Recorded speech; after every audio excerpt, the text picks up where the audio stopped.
께 큰 영광을 올려드립니다. 오늘 설교 제목을 다 같이 한번 크게 읽겠습니다. 시작. 내 부모를 공경하고 부모에게 순종하라. 사랑하는 성도 여러분, 오늘은 어버이 주일입니다. 특별히 어버이 되시는 우리 성도님들에게 하나님이 주시는 건강의 은혜와 자녀들의 효로 인하여서 기쁨이 충만한 복이 여러분의 생애 가운데 충만하시기를 주의 이름으로 축복합니다. 그리고 주님의 명령에 순종하여 자식으로서 부모님을 공경하고 순종하여 효도하기를 다짐하며 예배드리는 우리 성도님들에게도 하나님이 약속하신 대로 주시는 땅에서 잘 때는 형통한 복과 건강하게 장수하는 복이 임하기를 주의 이름으로 축복합니다.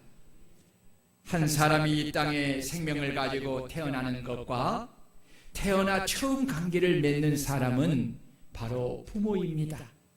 그래서 부모와 자식은 생명의 탯줄로 연결된 뱃속의 태아처럼 일평생 끊을 수 없는 생명의 관계입니다. 우리 그리스도인들에게는 생명을 주는 세 부모님이 있습니다. 첫째는 육신의 생명과 영원한 생명을 주시는 하나님 아버지가 계십니다. 둘째는 육신의 생명을 주는 부모님이 계십니다. 셋째는 복음으로 영적 생명을 주는 영적 목사, 부모님이 있습니다. 부모와 자식의 관계는 인간을 남자와 여자로 만드시고 짝을 지어 부부가 되어 가정을 이루어 그 사랑의 열매로 자녀를 주신 하나님 다음으로 가장 가깝고 가장 소중한 관계입니다. 그리고 부모와 자식 간의 관계는 수직적인 관계입니다. 결코 수평적인 관계가 아닙니다. 자식에게 있어서 부모는 자신에게 생명을 주신 하나님의 대리자로서 그 권위를 절대로 침범하거나 함부로 대할 수 없는 가장 귀하고 높고 소중한 존재입니다. 하나님 다음으로 가장 사랑하고 공경하고 효를 다하여 받들어 섬겨야 할 대상이 바로 부모인 줄로 믿습니다.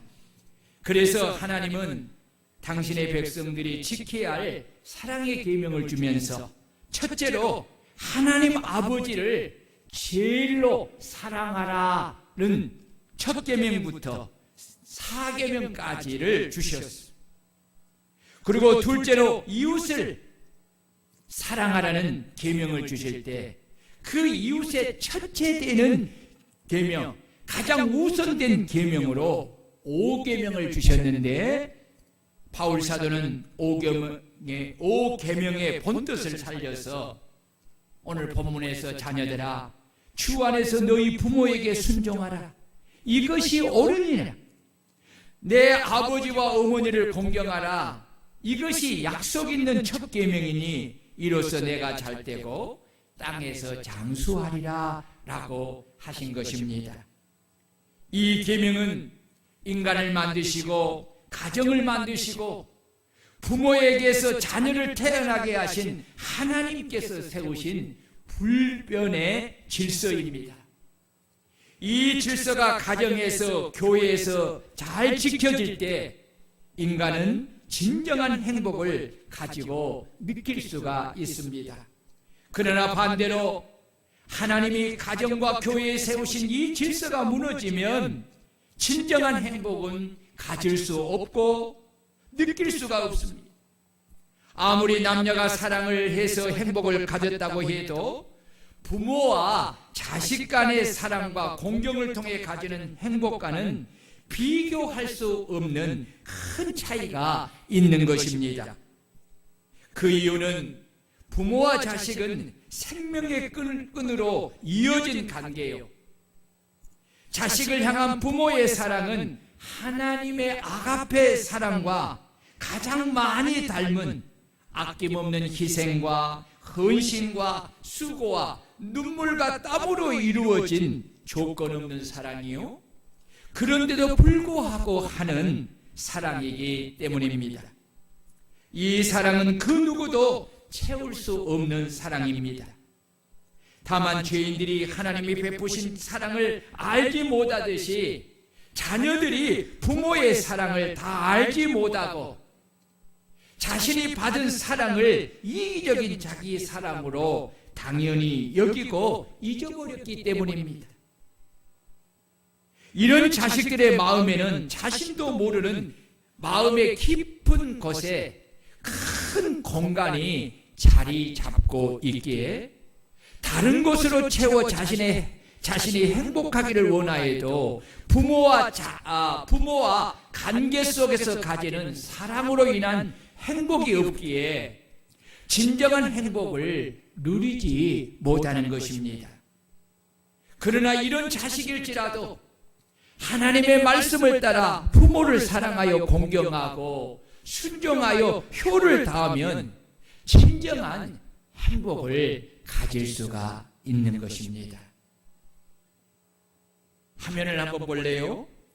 치매 어머니와 행복 만들기라는 저 책은 장애인 사역을 하는 김달근 목사님이 치매에 걸린 장모님을 모시면서 겪은 문제들과 가족들이 어떻게 도와야 하는지를 기록한 책입니다.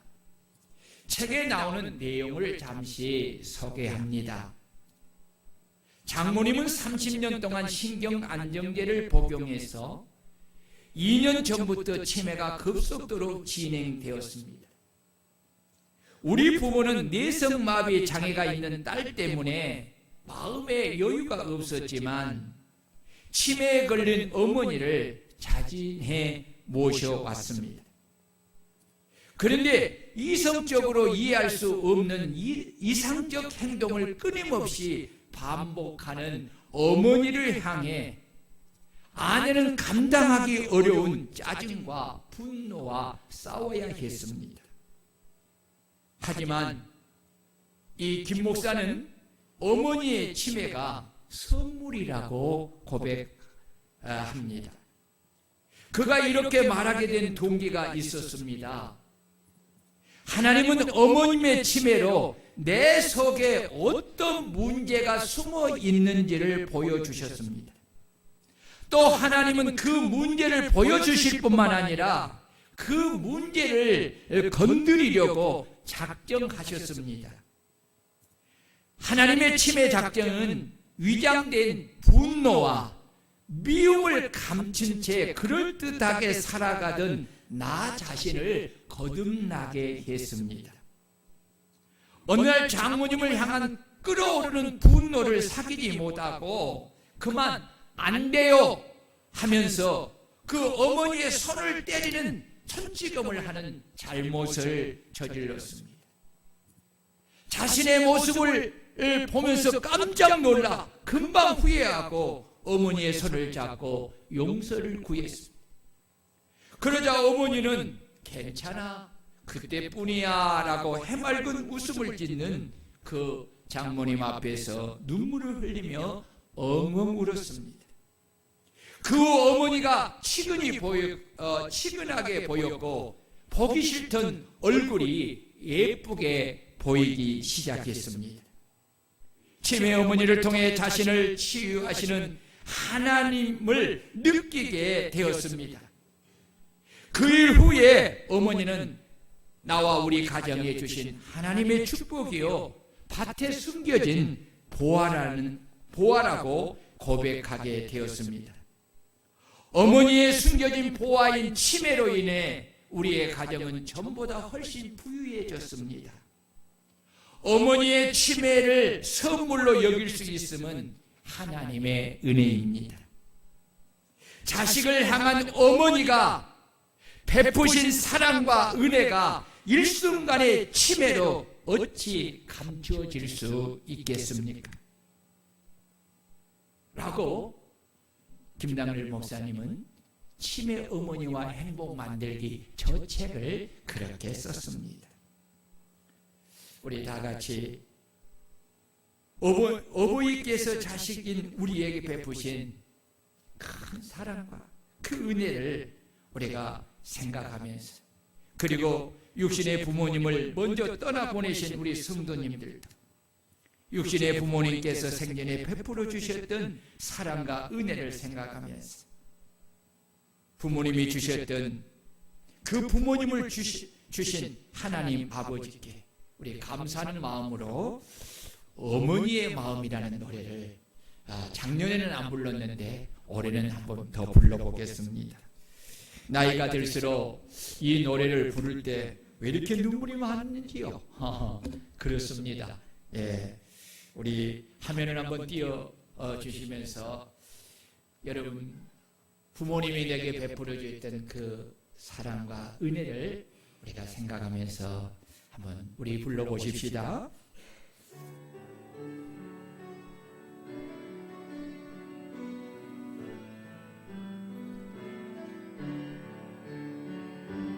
나 실제 괴로움 다 잊으시고 길을 제 밤낮으로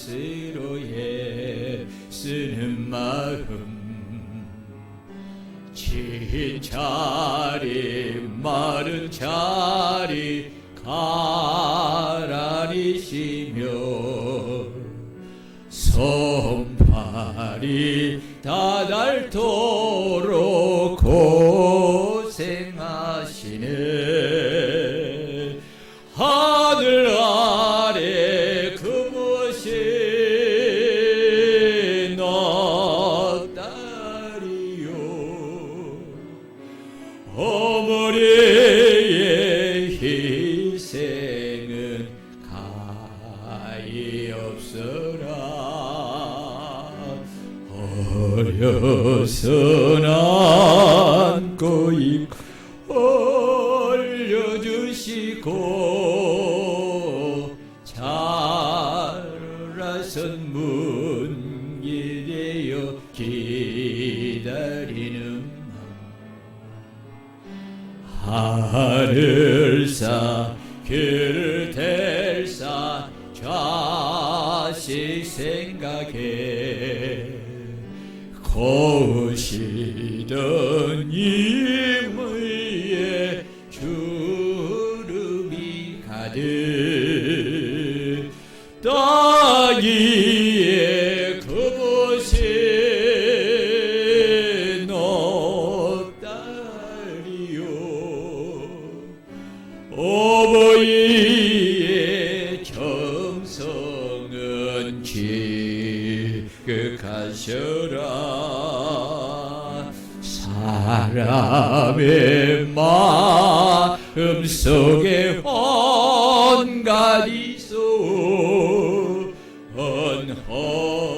어머니의 마음 속엔 오직 한 가지, 아낌없이 일생을 자식 위하여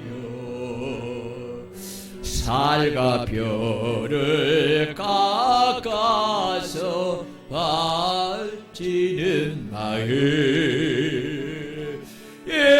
인간의 그 무엇이 거룩하리요,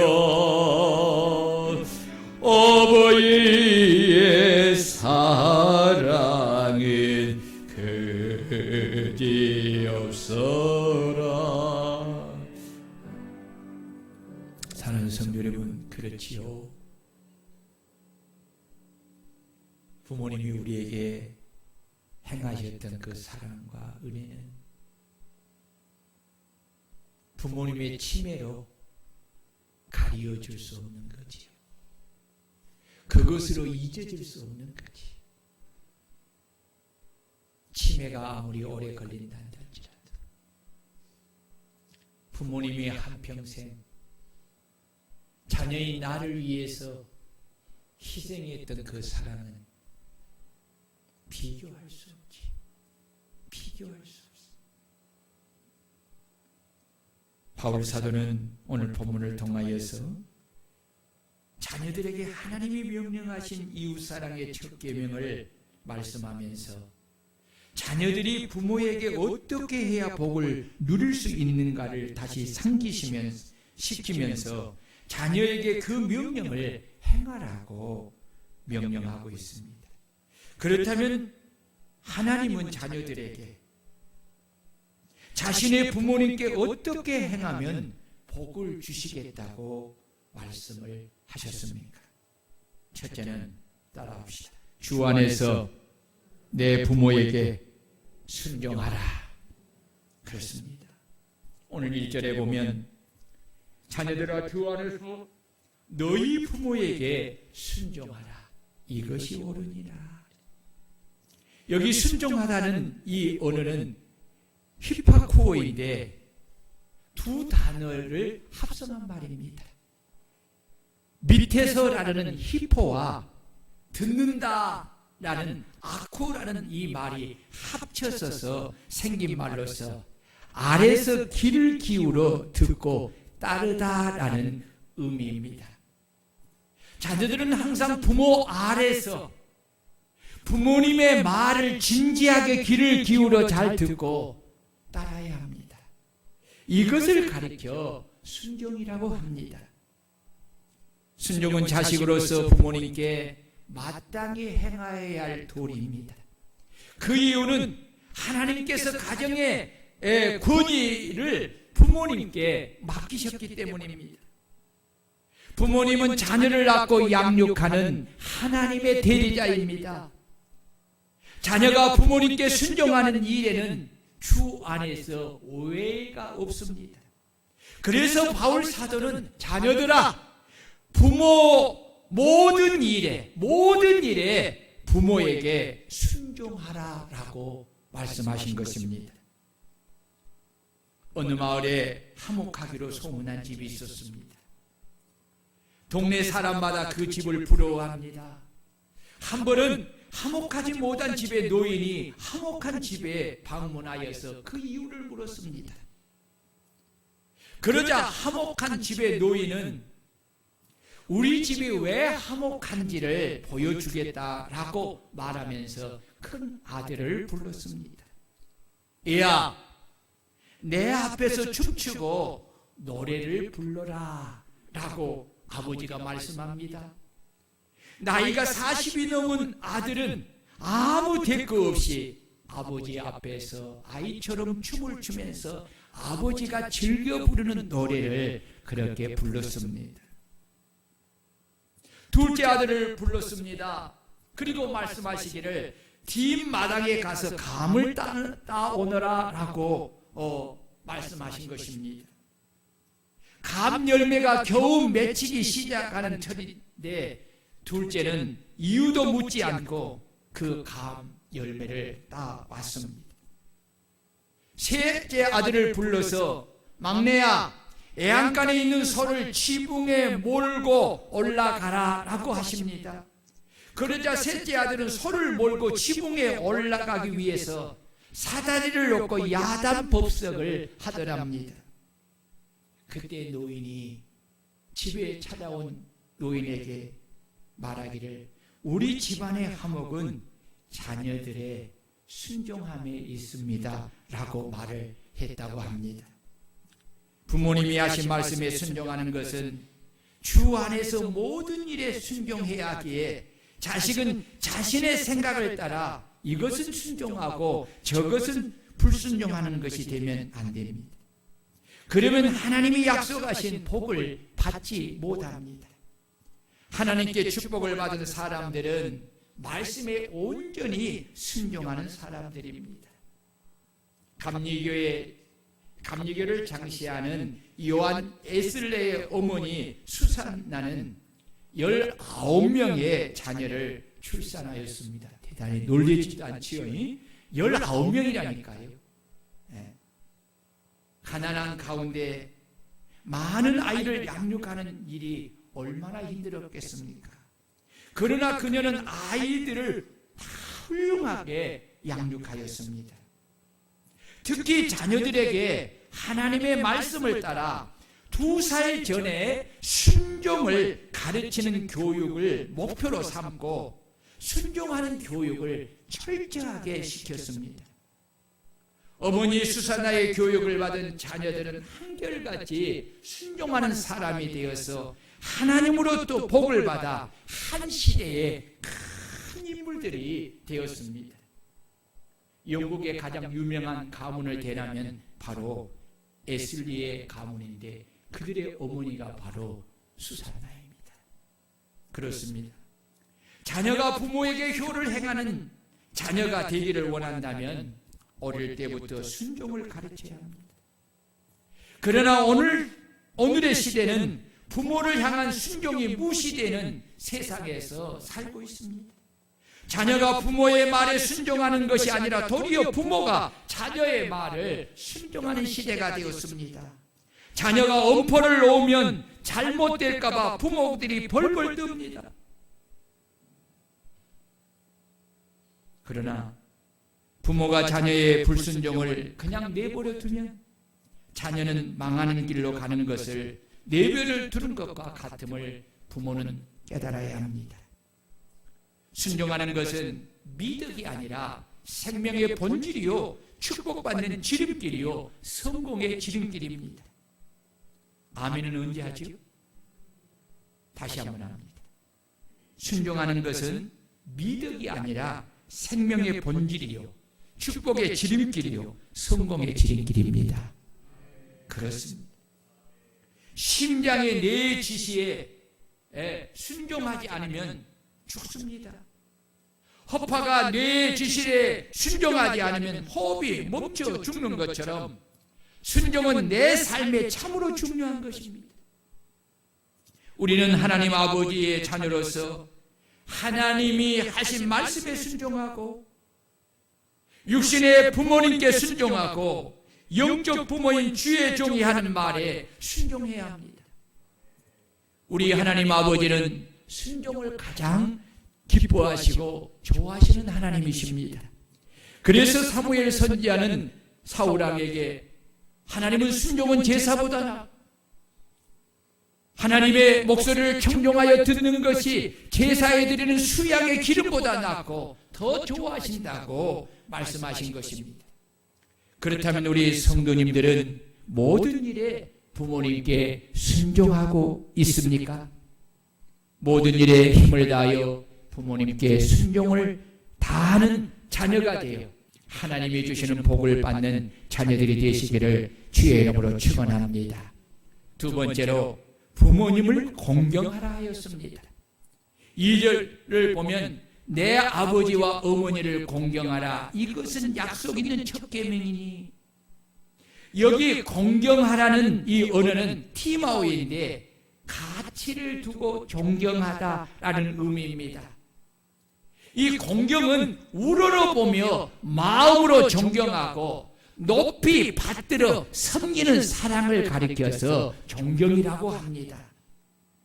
이는 부모님의 인격을 높이 존중하고 부모님의 명예를 인정하고 그 경험을 소중히 여기고 예의를 갖추고 가장 높은 분을 대하듯이 부모님을 귀중히 여겨 존경하고 높이 받들어 섬기라는 뜻이 바로 부모님을 공경하라는 뜻입니다. 그러므로 자녀는 자기를 낳아준 부모가 혹은 무식해도 얼굴이 못생겨도 가진 것이 없어도 그 부모를 가장 귀히 여겨 항상 존경하고 공경하여 높이 받들어 섬겨야 합니다. 이것이 바로 부모님을 공경하는 것입니다. 부모님은 절대로 남의 부모와 비교하는 것이 아닙니다.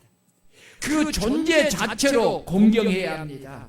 왜냐하면 나에게 생명을 주신 나의 부모님이기 때문에 그렇습니다. 여러분, 요새 강아지를 가족의 반려견으로 그렇게 가족으로 받아들이고 이제는 뭐 아빠 엄마 막 뭐 이렇게 하는 것을 전혀 어색하지 않지요. 근데 여러분 특징이 있어요. 인간이 죄로 인하여서 타락하고 부패하면요, 개를 욕하면 안 돼요. 사람이 욕할 때 개를 들어 하잖아요. 개는요 배신하잖아요. 여러분 개들 보세요. 자기를 길러주시는 그 주인이 연로하신가? 가난한가? 그런 거 아무 상관이 없어요. 개들을 보면요 얼마나 의리가 있는지 몰라요. 그 자기를 이렇게 키우고 양육하는 그 주인이 죽으면요 개들이요 그 자리를 안 떠난다니까.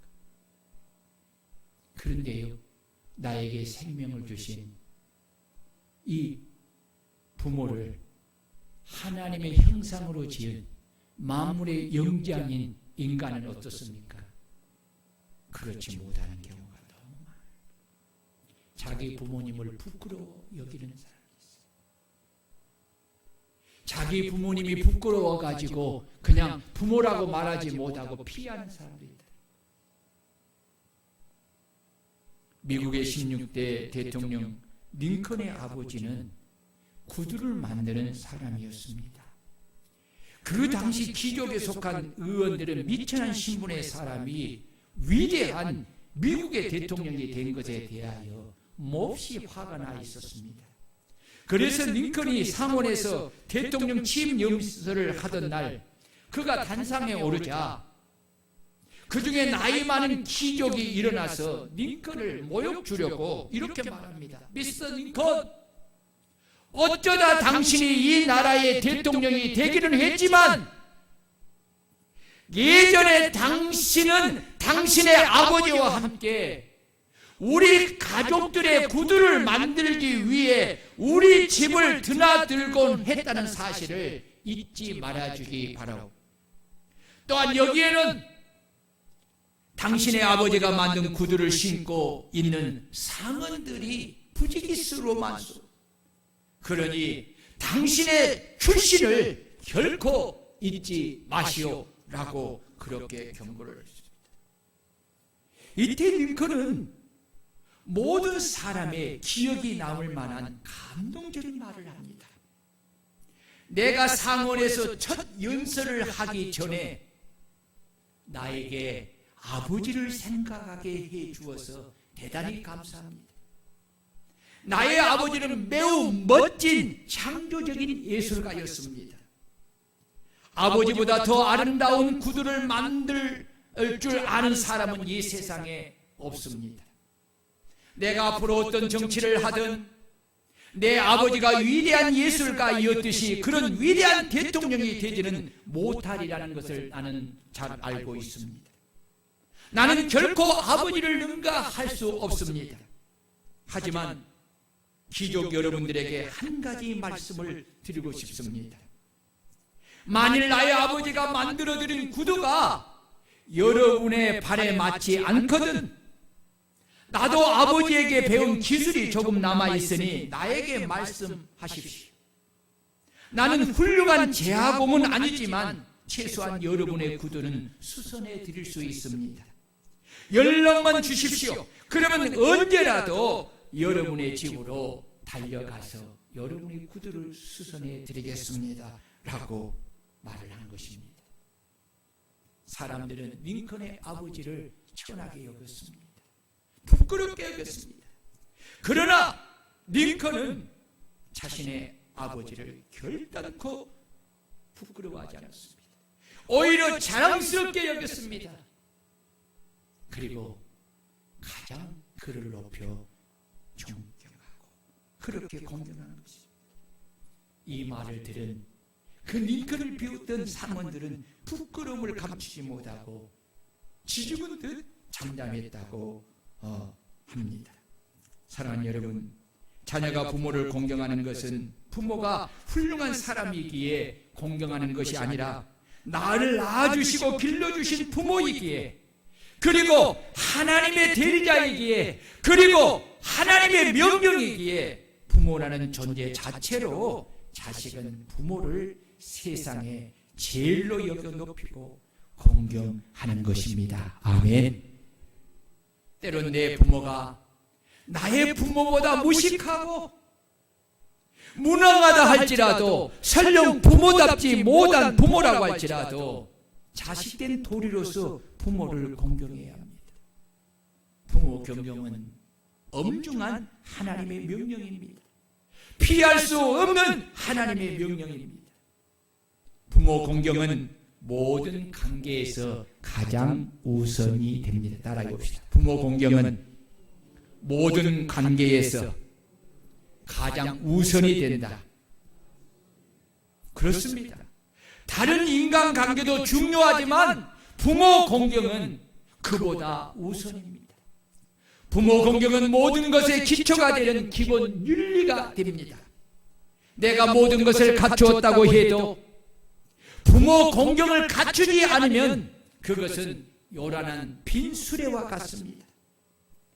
이 세상에 지식이 없는 사람은 있어도, 이 세상에 자식이 없는 사람은 있어도 부모가 없는 자식은 없습니다. 그래서 자녀는 마땅히 부모를 공경해야 합니다. 부모에 대한 자녀 공경은 시대를 뛰어넘어도 변경되거나 폐지할 수 없는 덕목인 줄 깨닫는 시간이 되시기를 바랍니다. 미국의 20대 대통령 가필드가 대통령 취임하던 날 시간이 되어도 식장에 나타나지 않는 것입니다. 그런데 한참 후에 대통령이 한 노인을 붙잡으면서 그 식장에 들어선 것입니다. 다름 아닌 자신의 어머니였습니다. 가필드는 늙은 어머니가 취임식장에 가지 않겠다고 말하자, 어머니가 안 가시면 저도 가지 않겠습니다 라고 하면서 계속해서 어머니를 설득하여 어머니를 모시고 온 것입니다. 그런 취임 연설에서 제가 이렇게 영광의 자리에 오르게 된 것도 다 어머니의 은혜입니다. 어머니의 말씀에 순종하였기에 내가 대통령의 자리에 앉게 된 것입니다 라고 어머니의 은혜를 말하며 그 은혜를 보답하며 어머니를 공경하자 거기에 참석한 많은 사람들이 그 대통령을 더 존경하게 되었다고 합니다. 이처럼 하나님이 하신 명령을 따라 약속하신 말씀을 믿음으로 붙잡고 부모님을 공경하여 받들어 섬기면 하나님은 그에게 땅에서 잘되고 장수하는 복을 주시는 줄 믿으시기를 축원합니다. 그러므로 바쁘다는 이유로, 먹고 살기 힘든다는 이유로 부모에 대한 공경을 게을리해서는 안 됩니다. 그것은 하나님을 거역하고 불신한 것으로서 하나님이 약속하신 축복을 저버리고 하나님의 저주를 자청하는 어리석은 것입니다. 여러분, 부모님께 받은 사랑과 은혜를 기억하고 부모님을 봉양해야 합니다. 창세기 45장 11절을 보면 흉년이 아직 5해가 있으니 내가 거기서 아버지를 봉양하리이다. 여러분, 누구의 말입니까? 바로 요셉이 아버지 야곱에게 드린 말씀입니다. 이 봉양이란 말은 히브리 언어로 에클리칼리티인데 공급하다라는 뜻입니다. 요셉은 노년에 계신 아버지가 생활하는데 불편이 없도록 모든 것을 공급해 드리고 돌봐 드렸습니다. 그리고 아버지께서 마음에 걱정하거나 근심하는 일이 없도록 자신을 반 형제들을 다 용서하고 그들을 위해 모든 것을 다 도와주고 아버지 곁에서 그들이 생활할 수 있도록 배려했습니다. 그리고 아버지께 자식된 도리를 다하겠다고 그렇게 말씀을 드립니다. 큰 나라인 애굽을 다스리는 총리이면서도 그 바쁜 아중 속에서도 요셉은 시간을 내어 늘 아버지를 찾아뵙고 보살폈습니다. 여러분, 자식이 부모를 봉양하는 것은 자식이 해야 될 마땅한 도리인 줄로 믿습니다. 아멘. 아멘. 크게 아멘. 어느 날 양로원 원장에게 전화가 왔어요. 원장님, 양로원 앞에 한 노인분이 쓰러져 있습니다. 그 말을 듣고 전화를 끊은 거예요. 양로원 원장님이 얼른 나가서 밖으로 나가봤더니 사람이 아무도 없는 거예요. 그럼 뭐 이렇게 두리번거리다가 그냥 돌아왔는데 다시 전화가 왔어요. 원장님, 지금 쓰레기통 옆에 할머니 한 분이 쭈그리고 앉아 있습니다. 전화를 끊고 나가보았더니 쓰레기통 앞에 조그마한 보따리 하나를 붙잡고 한 할머니가 웅크리고 앉아 있었습니다. 그래서 그 할머니를 양로원에 모시고 왔습니다. 그 할머니가 양로원 앞에 있다고 전화를 해준 사람은 누구일까요? 그 아들이었습니다. 어머니를 원장이 모셔가는 것을 보고 그 아들은 차를 타고 그냥 도망을 가는 것입니다. 그런데 할머니는 자기의 과거와 고향에 대한 것은 다 말해도 자기를 버리고 간 그 아들에 대해서는 끝까지 한마디도 말하지 않는 것입니다. 왜 그랬을까요? 자식이 혹시 이 일로 인하여서 큰 부끄러움과 수치를 당할까 봐 그것을 막기 위한 것이지요. 이것이 어머니와 자식의 다른 점입니다. 국민 10명 중 5명이 부모를 봉양하며 모시는 것을 꺼리는 세상입니다. 한 번도 여행시켜주지 않던 아들이 제주도나 해외에 가자고 하면 의심해 보라는 말을 합니다. 부모를 짐으로 생각하는 시대입니다. 평균 수명이 늘어나서 지금은 83세라고 합니다. 의학의 발달로 100세 시대가 올 것이라고 예견합니다. 아놀드 토인비라는 사람 여러분 잘 알지요? 이 사람이 세상을 떠나기 전 86세에 한국의 효를 극찬하며 눈물을 흘렸다고 합니다. 그가 말하기를 장차 한국 문화가 세계 인류 문명에 이바지할 것이 있다면 그것은 다름 아닌 효도 사상이다 라고 부모를 끝까지 봉양하고 모시는 한국의 경로 사상을 부러워했습니다. 그런데 지금은 어떻습니까? 토인비 아놀드가 다시 살아났으면 이거 오늘 우리 시대를 보고 깜짝 놀라 또 죽을 거예요. 그렇지요.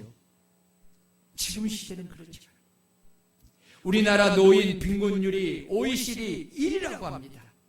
세계에서 유일하게 한국에서만 부모의 소득이 낮을수록 자녀들의 발길과 봉양이 줄어든다는 충격적인 조사 결과도 나왔습니다. 하나님을 경외하는 자는 부모에게 자식의 도리를 다해야 합니다. 눈에 보이는 부모도 제대로 섬기지 못하면서 보이지 않는 하나님을 잘 섬긴다는 말은 옳지 않습니다. 부모는 하나님이 당신을 대신하여 세우신 대리자입니다. 그러므로 자녀들은 부모를 하나님처럼 여기며 섬겨야 합니다. 그리고 하나님을 섬기듯이 부모님을 섬겨야 합니다. 육적, 정신적, 물질적 도움이 필요한다면 그것을 채워 도와드려야 합니다.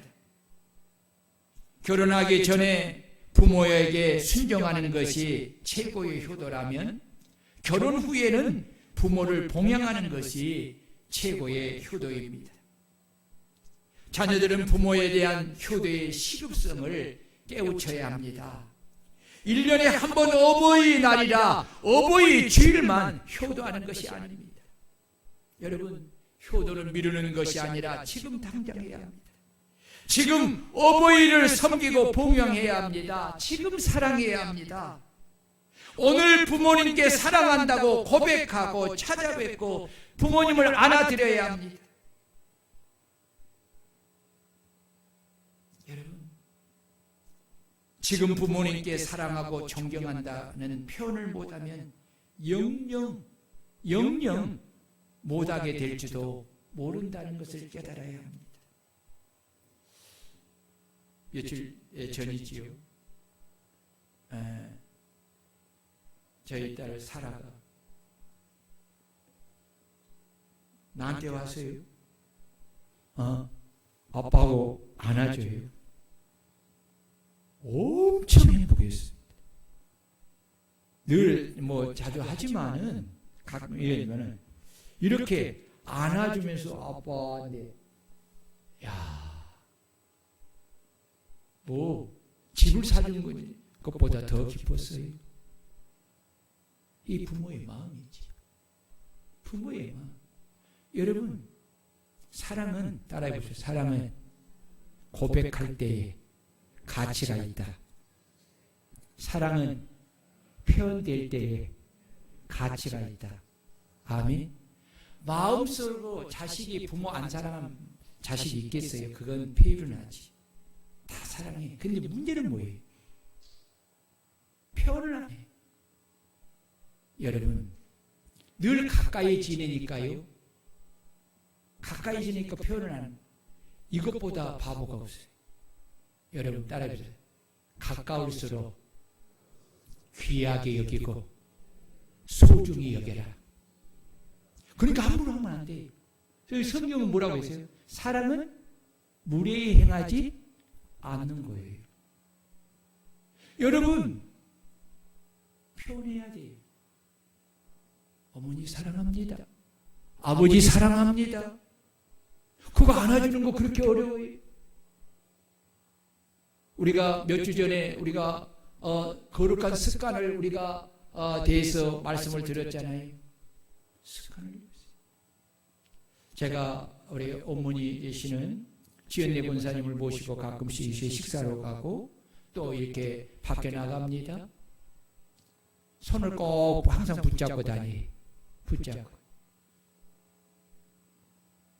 어느 날은 따뜻하기도 하고 어느 날은 차기도 해. 근데 여러분, 이 체온을 느끼면서 사랑이 전달이 되는 거죠. 어디에 있는 사랑이? 마음에 있는 사랑.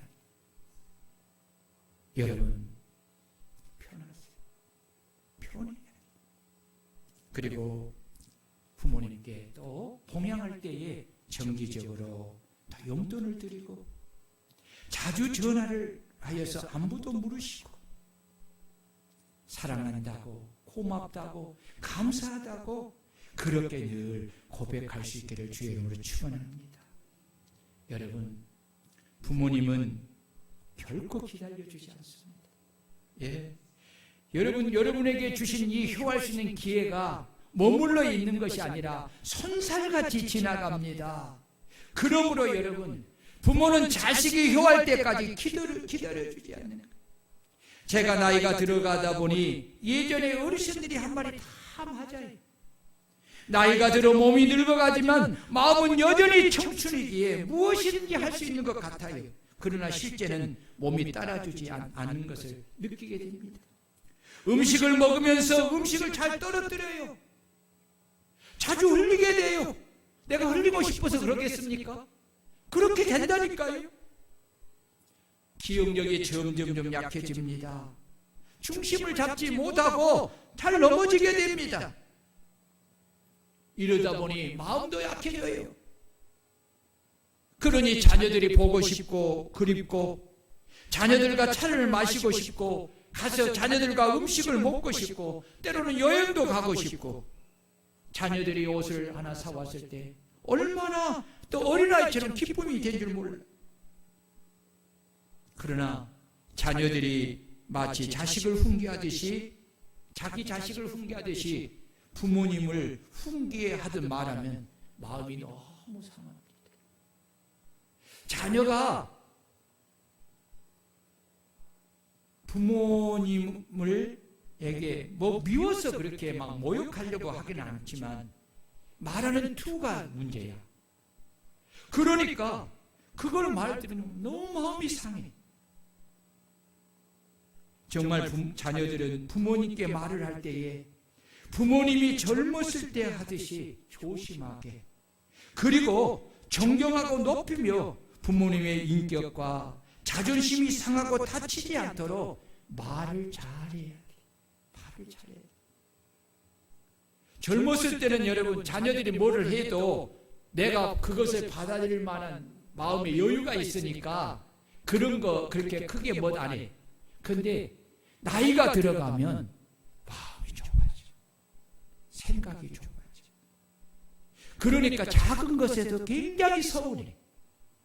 말을 표현하지 않을 뿐이지 감정을 못 느낀 것이 아니에요. 부모님이요, 나이가 들수록 특징이 뭐지요? 같은 말을 자주 하게 되는 거지요. 자주 하게 돼요. 우리 이제 좀 이제 떠나가셨습니다만은 조영자 사모님이 지금도 이제 사모님에게 전화를 하면 제가 옆에서 가만히 들어보면요, 한 20분간 똑같은 말을 매 그냥 해. 왜 그럴까요? 노인이니까. 부모님들 다 그래요. 여러분, 젊은 사람들은 우리도 젊었을 때를 경험해 보니까 하여튼 말을 또 하냐고 그런 말 한 적이 있어요? 회개했습니다. 여러분, 또 하게 돼요.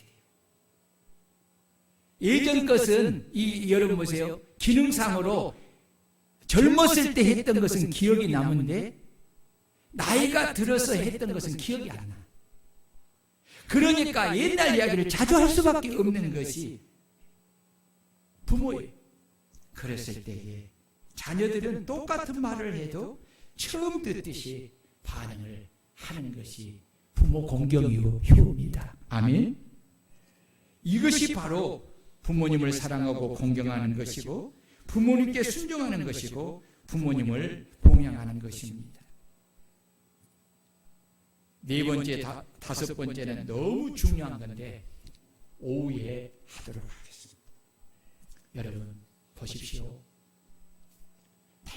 어버이 주일이 오면 부모 공경하라는 이 설교를 듣지만 이것으로 끝나버린다면 무슨 소용이 있겠어요? 여러분, 오늘부터 실천하는 겁니다. 아멘.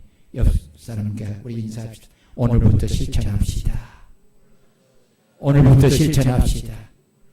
오늘부터 표현합시다. 표현은 잘하시기를 바랍니다. 박상준 집사님, 어머니한테 사랑합니다, 고맙습니다, 감사합니다. 잘 표현하나요? 에? 한번 해봐요. 한 대. 또 그래. 또 누가 잘 안 하는 사람들이 보면 누가 안 하는 사람이 없을 것 같. 없네. 지혜도 해보지. 우리 지연내 권사님, 어머니 사랑합니다. 여러분 자꾸 표현하세요. 정말 돈이 중요한 것은 아니에요. 아무리 돈 많이도 마음이 상하면 별거 아니에요. 여러분, 제가 이렇게 나이를 이제는 60이 중반이 넘었잖아요. 그러니까 무슨 생각이 되냐면은 지금도 내가 자녀들이 뭐 돈 벌고 하지만은 자녀들에게 내가 뭘 하나를 받고 싶다 이런 마음은 손꼽만도 없어. 근데 자녀들이 표현할 때 그렇게 감사. 그건 아주 어마어마한 기쁨이 돼. 우리 성도들도 목사님을 영적 아버지라고 생각하는데 표현은 잘 하는지 모르겠어요. 어떻게 누구를 닮았는지 목사님은 잘하는 편인데 목사님의 영적 자녀들은 목사님한테 잘 표현을 잘 안 하는, 내가 표현을 해도 잘 안 하는 사람도 있어요. 여러분 목사님한테도 표현 잘 하시기를 바랍니다. 이제 목사님도요 여러분 이제 그렇게 마음이 넉넉하지 않아요? 여러분들이 조금 이제 뭐하면 많이 섭섭해요? 이제 여러분들도 이제 목사님 좀 생각을 하고 이제 맞춰서 잘해 주세요. 여러분, 우리 모두 사랑을 잘 표현하고 부모 분경 잘해서 상 받고, 여러분 부모님이 절대로 내가 자녀가 있는데도 애로움 속에서 내가 저애 낳으려고, 저 자식 낳으려고 내가 미역국을 먹어, 이런 말은 안 나와야지. 그렇지? 우리 다 같이 한번 기도하십시다. 하나님, 오늘 약속의 말씀을